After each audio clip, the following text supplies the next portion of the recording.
Hi everyone, welcome. I'm MisterBo, and in today's video we're going to be talking about the Destiny 2 Deluxe content. This is the special content you're going to be getting in the Digital Deluxe Edition, the Limited Edition, and the Collector's Edition. This includes a Legendary Emblem, a Legendary Sword, and as well as a Legendary Emote. Now up until this point we've had no idea what this content is going to look like, but luckily today PlayStation sent an email out to their subscribers and it gives us a hint about what we can expect with this deluxe content. So let's take a look at this image.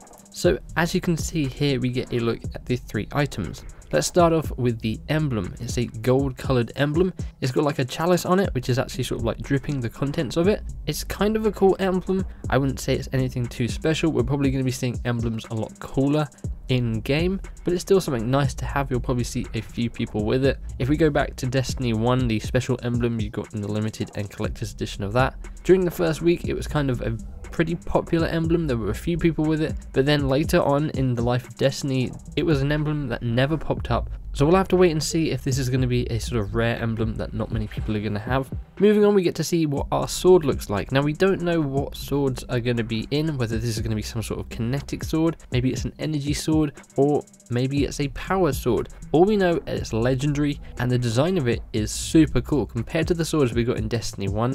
This is way cooler looking. However, we have seen in some of the trailers there are going to be like katana swords as well, so it would definitely be interesting to see what this sword does compared to the other swords we're going to be getting in the game, and whether or not we're going to be able to take this weapon all the way up to the max light level, because we don't want to repeat what happened with the Taken King when we got the Surus Regime pack, and these weapons were pretty much just useless out of the gate. You couldn't infuse them any higher than what they were, and no one really even bothered using them. So hopefully this is a sword that we can take with us up to the max light level, and hopefully whatever perks and things it has are good enough so we don't swap it out for another sword, because it would be a bit of a shame if we got this awesome sword and then it was kind of just useless.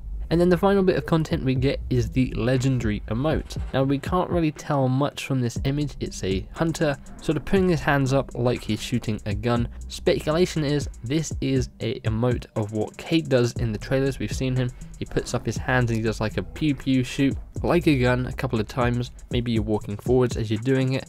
We've seen some of the emotes in Destiny 2 already and they seem to be a lot more thought out. You seem to be doing more in the emotes than you were in Destiny 1. So hopefully this has something a little bit more to it than just putting your hands up and shooting, because we kind of saw that in Destiny 1 with, I believe it was called the pew pew emote, where you'd hold like two guns up, two finger pistols, shoot, and then you'd holster them. So yeah, that is the emote, that is the sword, and that is the emblem you're going to be getting if you're getting the Digital Deluxe Edition, the Limited Edition, or the Collector's Edition. Of course, with those versions of the game you also get the expansion pass, which includes two expansions, one focused around Osiris maybe, and one focused around Rasputin. We don't know too much information about that at the moment. But let me know what you guys think of this content. Are you getting those special editions? Are you going to be getting this content? What do you think of the Cup Runneth Over emblem, as well as this sword and the emote? Let me know in the comments below. I'd love to hear your thoughts on this stuff. But as always, hopefully you guys enjoyed this content. Feel free to give the like button a big old hug and subscribe if you're not already for tons more Destiny 2 content and coverage. Feel free to check out my previous videos on screen at the moment. Hopefully you guys have an awesome day. Thanks for hanging out, and I'll catch you in the next one. Bye bye.